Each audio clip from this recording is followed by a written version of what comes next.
Return train tickets expected to be scrapped in UK rail shake-up.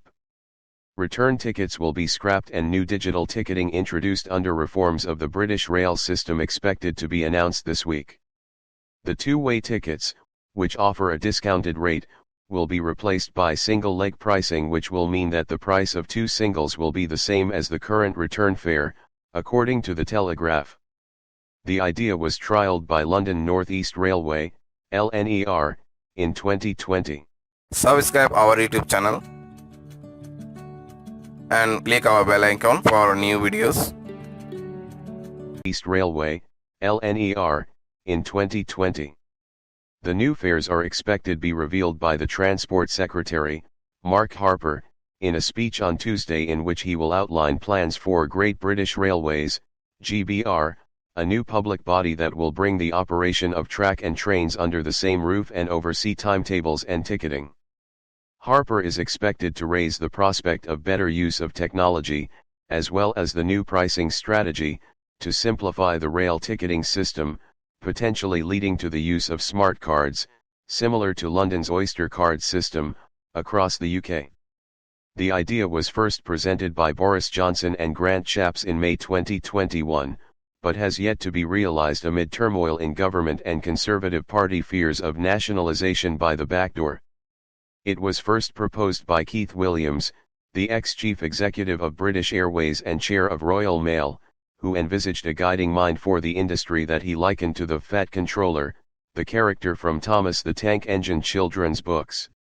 His review of the rail system came after the 2018 timetable debacle that sparked chaos and cancellations.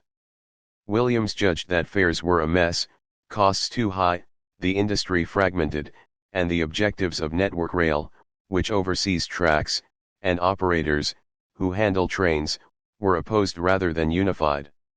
He also found that the current franchise system was not fit for purpose. With Southeastern, Northern, and LNER now run by the government's own operator of last resort, an overhaul has almost been completed by default. The new effort to drive change comes as the government faces criticisms for its failure to resolve months of strikes on the railways that have affected commuters and leisure travelers alike. Inflation, and the pay battles that has triggered, have meanwhile compounded the financial battering from COVID, which hit an already struggling system. Changes in commuting as a result of the shift to working from home have left operators with a £2 billion annual fares shortfall. The collapse in passenger revenue has all but ended franchising. Emergency contracts for train operators have kept the industry afloat, but critics say a more long-term solution is required. Working from home have left operators with a £2 billion annual fares shortfall. The collapse in passenger revenue has all but ended franchising. Emergency contracts for train operators have kept the industry afloat, but critics say a more long-term solution is required. Subscribe our YouTube channel and click our bell icon for new videos.